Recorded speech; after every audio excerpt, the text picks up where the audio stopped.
frequency. 432. Oh, clearly you know what time it is. Before we even get started, we always got to get that frequency, 432. And for those who don't understand the 432 frequency, I like to delegate that definition of explanation to my partner here to the left of me, which would be some of y'all's right. Yeah. I want to say that out there. Yeah. So 432 frequency is a frequency at which understanding and I had it in my head just positive vibes. Thank you. Positive vibes. Hey. So when you play music at 432, you'll probably feel a little bit better than if you play it from 440. Which is yeah, because I'm digging some Sade. I'm pretty sure Sade is at least on a 432. Probably. Or 431. She probably at a 430. On the low, she might be at 420. You get it? Appreciate y'all being in there, man. Thank you for tapping in. Loyal customers, loyal participants, loyal followers. Make sure you hit that subscribe. Make sure you like our page. Make sure you go to our YouTube channel and you subscribe there, because the more subscribers we have, the more we can provide and bring to you guys. We're growing as we grow. We're glad you guys are growing with us. So with that being said, we want to just start sliding into the scenario. My name is Threat Brown, for the record. I'm Dorothy Anthony. Yes, she is. Yeah. Last I checked. Yeah, last I checked too, she was Dorothy Anthony. So that means the last I checked, I was Threat Brown. Good. Good. Because that's who I know you are. And I want you guys to always be you guys, so that way we know what's up. Leave your comments below, and we'll get to them accordingly throughout the whole process of this. And we'll also stop, and when we finish, we'll go. Especially if you like what we're talking about. Especially if you like what we're talking about. Get the word out. Get the word out. So on YouTube, let's just put that out there now. YouTube, it's CMCC 1080 TV. Yeah. And then Facebook, CMCC 1080. Instagram, CMCC 1080. That's all we're on right now. So, yeah. So hashtag that. Yep. We want to give a quick shout out to Pepsi for not sponsoring this, but just because we're getting started with branding ambassadors. We want to do this branding ambassador thing. That'd be great. So we're moving into that. So if you're a business or if you're a person with merchandise and you have things that you want to provide, or you started a new company, or you're a hair salon, or if you're any of that stuff, and you're looking to get your stuff out there more so, you got the little homies running out. That's what they do. They secure the grounds while we up in there doing our part. Yeah, security. Good looking out, Scrappy and Mr. Wilson. You know what I'm saying? Those are the homies where they do their part, see there. And so if you are the type of person that do have something that you want to market or you want to promote a specific event or a certain situation, try to reach out to us. You can don't try. Reach out to us and see what's up. And it's better to get on now while we're growing versus waiting until we get up there, because once we get up there, we're going to be picky with who we pick, and we're going to be pricey with what we want to price it. Right. Let's throw it out there for sure. Especially local businesses. Especially local, stuff, because you got to support your local stuff. Shout outs to 253 Heart, Steve Nacarado and the 253 Heart team. For an example, I take this everywhere I go. If I'm in the newspaper, you're going to see me wearing it. I was just in Texas, Louisiana, and Mississippi, and I was wearing it. So Steve Nacarado, I am branding this to my best abilities. When I'm on panels, discussions, when I'm in photos and pictures of other people, I'm wearing it. I rock it to the fullest, and this is what it calls. This is what it means to be a branding ambassador. You take stuff and you put it out there for people to know more about it, so you don't have to do it. We do it for you. So shout out to all of those branding ambassadors out there. And this is not local, but since I'm wearing it, I might as well say. Might as well. Just the other day, I went and seen Kev on Stage, Tony Baker, To Hear More, and Doughboy at their comedy show out in Kent. This is one of Kev on Stage's shirts. It says, "You can do all things through Christ except play with me." So. Oh, I gotta get one of those. Yeah. That's where I'm at. I gotta get one of those. So you gotta get one of those. Shout out to the real comedians of social media. Yeah, bet that up. So that's where we at. What's our topic? So our topic is finding out how to build or building. Having confidence. Yeah. So it's basically recognizing the strength in having confidence to build and being able to build. So finding the strength. See, this is why partnership and teamwork are so important. So we want to talk about people who feel sometimes that they're unable and incapable of doing certain things. And that's a lot of the times because a person is not tapping into their inner strength, which is basically their inner confidence. Because if you're not confident to do something, then you're not even going to take an effort or make an effort to even attempt to see what you're capable of doing. So we want people to be mindful of the inner power that they do have.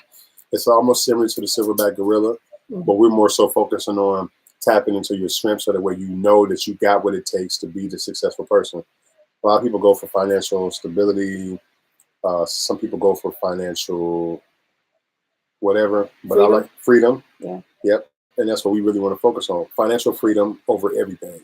So it takes something inside of you to give you the strength and the confidence to be able to take that path, because that is a path that's least and less taken. Mm-hmm. Most people want to get a job, and that's cool. But when you got it on your mind to be entrepreneurial, then it takes a lot more commitment of your mental to be able to pull it off. Well, let me give you an example. Please do. At the comedy show the other day, Kevin was talking about, they had a love hour with him and his wife before the show. Right. And they were just kind of talking about relationship stuff. But he was talking about when they first got married, they dated through high school and all that, but he never really shared with her what he really wanted to do as far as being a comedian. So he still graduated from college. UW, go Dogs. Go Dogs. But after he got into the working field, he was just like, he knew it wasn't for him. And he knew he wanted to be a comedian. And when his boss pulled him aside and asked him what his goals were, he's like, oh, I want to be a comedian. I want to travel the world. I want to support my family that way. And his boss was like, but I mean, like, within the company. And he's like, I don't plan on staying here. Let's be real. So he basically, he finally, explained it to his wife, and he decided that they just needed to make the jump and move to LA and make it happen. And it's taken him a few years, but, now he's to the point where he's, supportive family. So sometimes you just have to take a risk. Yeah. Not a risk that's going to put you in a bad place. Be able to have some kind of idea of if you have to fall back or whatever. But I don't want people to think, oh, well, I'll just quit. Jump on out there. Yeah. It don't work like that for everybody right away. So. And I want to add to that too, because that's one of the things that I learned in business class. Shout outs to Robert Olson, my professor, English 160, English 195, and English 260. I've been taking them throughout those pieces. And so one of the main things that I learned was about moonlighting. So if anybody is inspired to be an entrepreneur, or you want to be an interdependent, because there's no real such thing as an independent person. If you want to be interdependent or entrepreneurial, you have to do this thing called moonlighting. Now, what I didn't do was moonlighting. I just jumped in the game. Like, I don't want to work for nobody. I ain't going to do nothing for nobody. I'm going to just do my own thing. And that's complicated. And that's what make a lot of people say that this is not built. I'm not cut out for this. And it's because you're not balancing, like what you said. You're not balancing. So if you have a job, you have to allow your job, your 9 to 5, to work for you in order for you to invest into your career or your business that you want to start. That's important for a person to do. So it's called moonlighting. You can look it up, Google it, look up moonlighting businesses or whatever you want to label it as, but just make sure moonlighting is in there. And it's basically saying that don't quit your job to go be 100% full blown into your business, because it's not guaranteed that that business would really work for you. However, you can utilize your job and your salary to invest into yourself, because sometimes what people really need is just small investments. So if you work in a pretty good job and you just need small investments, like to get your license or to get your bonds or your insurance or, to get your paddings and things of that nature, utilize your job to take care of those things. And when you work on your 9 to 5 throughout the day or throughout the night, just make sure that when you're done working your 9 to 5, you put some time and energy into your own personal business as well. So that way, eventually, at some point, you can fire your boss. And that's what they call it, right? You can fire your boss and just cut up out of there because you've got it figured out. So I encourage people to do that. And you just got to be prepared. Get mandatory. Know exactly what it is you want. That's why business planning is very important. You can strategize your business plan. And what I keep learning in business classes is that pivoting is important, because a pivot is you get to a certain point in your business and you see something that you was prepping for. You prepared for anything that could go wrong, because like I said, if anything can go wrong, it will go wrong. So when you allow yourself pivot, and these is opportunities for you to be able to step back, move to the side, look at it from a different angle, then approach it, and then put some effort into correcting that situation thoroughly, so that way you don't. Because most people want to just do everything, and now you pressed up against the situation, you ain't got no wiggle room, and it's hard to fix a tire if you can't really get up there and do it the way you got. So you need room to make sure that you can make that happen. Yeah. So it is important to have a backup plan or have some kind of plan because generally, if you're going to jump into starting a business, any kind of business, or whatever it is that you're going to do, chances are it's not going to work perfectly the first go around. So you're going to end up in a financial problem and then just like you were saying, just to have the backup plan so that you can invest into your own business, and then that saves you money actually, because then you don't have to worry about if it's a small business, you don't really have to worry about investors and having to pay people back yet. Right, very much. So, I would agree with that. A lot of people already have student loans that they're trying to pay back. And they're alone working the job that they wanted. Right. So you put that together, then you got a bad combination. I think it's a big thing with our generation, really, is to try to be independent, especially with the internet now. You can do just about anything online. Very much. So I think people tend to think that, like my nephew, for example. he just thinks he can just jump into. He wants to do like landscaping and stuff, right? But he doesn't have the business concepts that he needs to have, and to really understand that you can't just start it. I think he's getting it because he's starting to like do his research on equipment and things like that. But it's really if you've never like built a business with somebody or built your own business, then you're just going to have to take a crash course in business by doing that. I went to school for communications, so I didn't take like business courses like that. But then when I started the record store, I literally was thrown into it because I did not know what he wanted. Right. And I just had to figure out how you're going to sell these CDs. So that's basically how I learned what I know. And I think, just to make a point here, maybe at the end of the videos that we do, especially about business, we should give a little tip. Very much. Like how to do something. I'm with that. And so one of the things I'm going to lean on when Dorothy started talking about being able to take a risk or be willing to take a risk, because you never know until you put yourself out there. You got people that you say that left here and went to California. And a lot of times you go to places where you don't know nobody, but you have an idea. You go to places where you don't have the actual support that you believe that you deserve to have, but you still go and take that opportunity because you have an idea. Yeah. If we look at the fact that all of our ideas when it comes to business are what they consider to be hypothesis. And so when we know what a hypothesis is an educational guess. And when you're starting a business or you're trying to build anything, whether it's a house or remodel your car, or your bathroom through experience, or your bathrooms, then what you come across is you've done it with the perception of, if it turns out great, then great. But if it doesn't, then okay. Then I don't know what I'm going to do, but I'm going to have to figure it out. Right, I'm going to have to figure it out. So it's back to the drawing board. So understanding that everything that you do, until you do it, is an hypothesis. It's not guaranteed that it works. So don't be the type of person, and don't listen to people that will come and tell you that, oh man, just jump out there and just put your best foot forward, man, and it'll turn out in your favor. You can do that, but don't do it with the mindset that if I just do it that way, then it's going to just work for me and be in my favor, because you easily set yourself up for failure. And again, that's when people start backing away from their desires and their goals and the dreams and the things that they want to do. And I don't believe that we should have to back away from anything we want. If you desire and you aspire to do so, and you're passionate about that specific thing, then you should give it your best foot forward, but do it, like you said, with a plan in place. So that way you know exactly what to do. If this went wrong, you have something to counter that. Everything has a counterbalance with business, relationships, or whatever it is. So again, the concept of the day is knowing that basically you have the strength inside you to be able to build upon whatever it is you want to build in.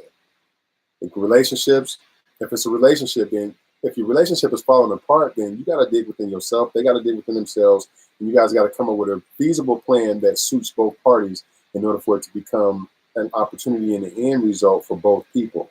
And if you don't do that, then you just self-sabotage in the situation. And there's no one to really blame but yourself or yourselves, because nobody want to listen. You get what I'm saying? I mean, you have to kind of think about how bad do you want it. If you don't really have a passion for it, you're probably not going to put forth a lot of effort, and it's probably going to maybe do okay. But like you said, don't set yourself up for failure and think that you just have it all figured out, because even the most experienced person probably doing business and something's just not going to work, and it's you don't have the market for it, or whatever the case may be, and you don't have the money to keep putting into it because you're not getting anything back. Right. So I think, well, what actually goes along with this subject is what my dad was telling me about his exercise. Oh, yeah. My dad is going to be 89 years old this year. Shout out to 89. Yeah. And he's shout out to 90. He's on oxygen, not necessarily a bad thing. It's just his lungs are taking some hits over the years or whatever. But they put him into an exercise program where they help him pace himself so that he knows what he's supposed to do, and they're monitoring him so he doesn't pass out and all that stuff. But he's always been a really active person. He was in the military for 21 years, and he's always used to work out and lift weights, and he's talking about doing that now. And I was like, but Dad, like, they're not doing that kind of stuff at the I don't know if it's physical therapy. He's like, well, actually they are. I'm like, oh, okay. But see, now I'm thinking he's going to go out in the garden and start like throw 320 on the racks and don't spot me. I'm 90. I can push this, right? Okay. Yeah, he might. So yeah, but old man strength is something. But what he was basically telling you is it's all about the mindset. If you set your mind to it and you really want to accomplish something, or you set a goal that you really want to meet, then that's your mind is the only thing that's going to hold you back. That's it. So you have to put yourself in the right mindset, a positive mindset about anything, like you said, relationships, business, losing weight. Yeah, whatever it is. Gaining weight. Right. You got to have that mindset. And I'm going to add to that too as well. And see, we do a lot of add tos over here. We don't really subtract anything from what we're talking about, because everything that we do is something to build on. You can build on all of our conversations. You can build on the engagement that you're doing. Shout out to the people that is leaving comments. We'll tap into a couple of those when we get a second to. But appreciate y'all being there and holding on for this period of time. So when we talk about building and finding the strength within ourselves to build, so like when we're using Pops for an example, you have to start small and you gradually grow yourself, and still having to have the strength to push yourself through the first measures of everything. People start a job that they don't like, and they get frustrated from the job that they don't like, and they're not even giving themselves a chance to see what are the benefits that actually comes from this. If you work this job enough, you might be appreciative of your first check. So work and put as many hours as you possibly put in, so that way you can be appreciative of the reciprocals that come from it, the benefit that comes from you working a job that you probably don't like. And if you really put the things together, you have to find the strength in yourself to fight for what it is that you want. So I say this to a lot of young people a lot of the time, especially my niece just graduated. Shout out to Dominique Dillard for finishing high school, graduated, and her birthday was on the same day she graduated at 18. And so shout outs to her for being a young woman and completing that. And to young women who are like 16 years old and moving forward, if you're of the age to work, then how do you work a job that you don't like? You've only got to find the strength to build yourself up to the likings of the job. And then you got to have yourself a goal. So at 16 years old, what do you want? So if I want a car, that's what most young adults want. So then you ask yourself, so how much is it going to cost for this car? Then once you figure out the price of the car, now you know the reason why you're working, right? So now you got a goal, and your goal is to buy your car. If you're the type of person that wants to buy a house, if you have a job, then how many more hours do you have to put into this job, minus the stuff of your expenses? How much do you have to put into the job, and how much do you have to start saving? And on top of saving, how many other different streams of revenue could you pull in to be equivalent to making sure that you can obtain that? Now that becomes a situation. The biggest strength that we all need to have is the strength of process and everything. Nobody wants to go through the process. You can walk in the house and you can smell fresh cookies and you just want the cookies right now. But you fail to realize that the only thing you're really smelling is the dough and the cream and stuff that's been whipped up in the cookie batter. And the oven is preheating. The oven's preheating, and you don't have the patience to wait for something that you really want. We have to have the process and the endurance to fight through and push through and be patient for the end results. And if you're waiting for something but not working for it at the same time, then you're going to be forever waiting on something because you're not working towards anything. Right. So put the legwork in everything that you're doing, and the strength falls in that. And you can build whatever it is you want to build. That's why people always tell people, dream big, because if you dream big and you put forth the right steps, you can accomplish that dream. Everything is predominantly feasible, it's doable. If you want to fly, you probably can't fly with your flat arms or nothing, but you can probably create something that allow you to be able to fly. You just put the time and energy into the research of finding out what would it take for me to be able to levitate off the ground without having to have airplane wings on my back. And you can put it together. Yeah. I'm sure somebody probably already did. They just ain't bring it to the market just yet. So those are things about strength. And people, like you said, there's mental weakness that disallows people to further. And if you don't have the passion, if you're not passionate about anything, then don't do it. Yeah. Because you're going to make yourself feel like every time I do this job or whatever the case may, I'm always quitting. I'm always quit this job. I'm always quit. That's because you don't have no interest in that job and you don't have a goal, purpose on why you will even put yourself in that predicament. So if you decide to do something, be passionate about it and don't settle for anything if you don't have to. And I believe the only people that don't settle are the people that do have the strength to manage and work through whatever it is they got to work through to get to where they want to go. You mentioned multiple streams of income too. I did. A little bit off subject, but I just want to make that point. Okay. That's a good idea, especially like I said, for people in generation, the ones that are like us that are trying to do stuff that's not the usual 9 to 5. If you have a goal like buying a house, or you have a goal like starting your own business or whatever it might be, like I said, with the internet now, there's a ton of different ways that you can get multiple streams of income, and that's usually how millionaires get their money. It's not just, Bill Gates, one good idea, but he's got other stuff going on. He got a lot of stuff going on, right? So you have to be able to figure out how you're going to maintain whatever lifestyle it is that you want to live, and maintain the business that you build. And so if you go in and you don't really do any kind of even basic financial planning or business planning, or how far ahead do they say you should plan? At least 5 to 10 years. Yeah, I'll say 8 to 10. At least 10 years out. Right.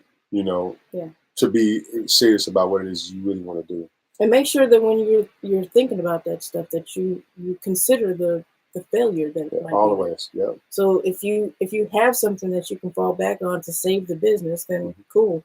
But if you don't plan for that, then you may have to just fold, and that's that it's one of the discouraging things that are happening. But like I said, chances are these millionaires that are walking around out here, they didn't make it happen the first time either. So you're gonna take some hits. Yeah, and that's where strength comes in at. You got to be built for that. You got to be durable enough to accept your failures. And like they said, it's not a loss, it's a lesson learned. That's what you're really doing. You're learning from what you're going through. And not to keep it, I think some part of this probably, but think about making multiple streams of revenue another topic. But I think we're going to cover it a little bit too much right now to make it a next topic. But I do want to bring in the revenue, multiple streams of revenue, because that takes strength too, because now you have to have the ability to spread yourself not too thin, to be able to pull in different things, but then time management becomes important. Yeah. And all of these is mental strengths. All of this stuff that we're talking about right now is all mental strength. If you know that you want to buy a house or you want to start that specific business, but it's going to cost you X amount of dollars, then what are you able to do? If you work in a 9 to 5 and you're punching in 40 plus hours a week, on your off time, is there anything that you can do for extra 2 hours, like braid hair, go cut some grass, paint somebody's house, reorganize a garage, do a little demo here and there? If those are different things you can do, then do that. Make sure that you got the revenue coming in. But the other piece of strength that comes from a person wanting to build something is the strength of being able to resist tapping and digging into your expenses or your budgets. You can't create a savings account or something like that, and every time you turn around when a crisis occurred, you're going to pinch out of that. What that means is that if you know you need to do something extra, then you need to go and do something extra. You budget for that, and you don't just reach into the stash that you're trying to save and make things happen, because that keeps setting people back, and that becomes a weakness. And that's a lot of weaknesses to a lot of people, especially in the Black community. That's one of our biggest weaknesses. And another thing I found out in research today, that the people who mismanage the most money are women. I just have to throw that out there. They said women are the most mismanaging people of money, because most women have this acquired taste. Men aren't. We got our little trinkets and things that we like cars, and probably some cars, probably a couple more cars, and then Mitch probably get some shoes. Yeah. But outside of that, we're not as maintenance as most women, because most women got to do hair, eyelashes, makeup, the right outfit, their nails done, their feet done, spas, treatments, want to go out and hang with your homegirls. And when you hang with homegirls, and all y'all got this acquired taste to want this and want to do that and the glam and all these other different things. So your guys' expenses like through the roof. Now, if you're a man with money, then that shouldn't be probably a problem. But then at the end of the day, even if you got the money, be mindful of how you're budgeting still, because just because you got it don't mean you won't lose it. Yeah. You know, the strength comes in to how do we maximize for what we have, and how do we have the strength to grow what we have, and how do we have the strength to resist the urge of tapping into something that we're trying to save and build for. And that's where we lose ourselves. And that's with adults, but kids are a little more gullible when it comes to their earnings. And that's why it's important for us to teach them the strength in saving. You know, it's the power in saving and budgeting. And budgeting, right, is what you said. Mm-hmm. Budgeting is one of the most important things when you're making money. If you don't know how to budget, then you would always be broke and you will never accomplish the goal that you really sitting for. Always be dollar. Always. So that's because you keep spending your current dollar. Right. Because I think with younger folks, that's the thing. Like they set a small goal, mm-hmm. like I want the next video game. Right. And then they make enough money to make that, mm-hmm. and they spend all that money on a video game mm-hmm. and everything that goes with it. Mm-hmm. And then they start from scratch all over again next month. Mm-hmm. So yeah, you're never gonna get anywhere.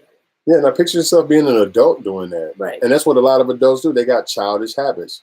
They would rather get the money for that specific thing versus saying, let me save up. Now that I have the money for that, let me save more, mm-hmm. and let me save a little bit more. So when I do go and buy that, I still got money left over to do other things like make more money, right?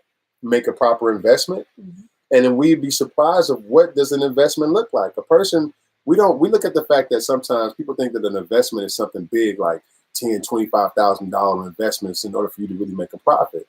But if you see a young person in the streets that's like really hardcore about making his ends meet, and you invest in him getting a lawnmower, you get what I'm saying? We talk about multiple streams of revenue. And a lot of times when we talk about multiple streams of revenue, it's like it doesn't matter where the money is coming from, and it doesn't matter in what amount the money is coming in. It could be $25, but as long as that $25 is ranking in every month or every 2 weeks, then that $25 add up real fast on top of the other margins or other pieces of money that are coming in. And then you're able to eventually at some point sit back, because once the streams of revenue start happening for you, now you have the strength, the financial strength to invest into anything that you want to build. And you have the opportunity to invest into other people, because an idea, if I had the money and I believe that I could take this money, invest into my ideas and make it happen. But if I knew that Dorothy had a great idea and she was making the proper investments, if I got it, then my best bet would to believe in the process, take a leap of